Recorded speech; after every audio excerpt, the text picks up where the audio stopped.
In today's video, I'm going to teach you how to spectate live chess games. By the end, you'll know exactly how to reach the live area, find active players, and open any game to watch the moves as they happen, all in just a few clear clicks. First, look to the left-hand sidebar of your screen. Hover your mouse over the play option there. Don't click yet, just hover. This is going to reveal the related options without moving you away from your current page. If you're on a smaller screen and don't immediately see the sidebar, try expanding your browser window or looking for a small icon that toggles the menu on and off. The key is to get that play item visible and let the submenu appear when you hover. Now go ahead and click on play. This takes you into the live chess area. You'll know you're in the right place when you see live boards, timers, and a constantly updating list of ongoing games. Think of this area as a hub where all the real-time action is gathered.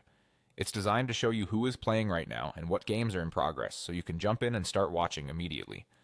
Once you're in the live chess area, locate the Players section and click on it. This is where you can see who's currently active.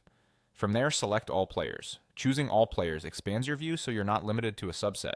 You're seeing a broad list of active users and the games tied to them.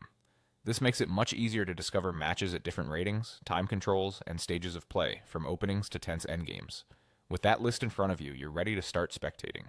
Simply click on any game that catches your eye. The moment you do, the board opens, and you can watch the moves unfold live. You'll typically see the clocks counting down, the players' ratings, and the position updating in real time. Spectating is completely passive, so you won't affect the game in any way. Just sit back and observe. This is a great way to learn openings, see practical tactics, and notice how experienced players manage their time and convert advantages. If you want to watch a different matchup, just return to the list and select another game the same way. Repeat this process to explore as many live games as you like. That's all there is to it. Hover over play, click play to enter live chess, open players, choose all players, and then pick any game to watch live.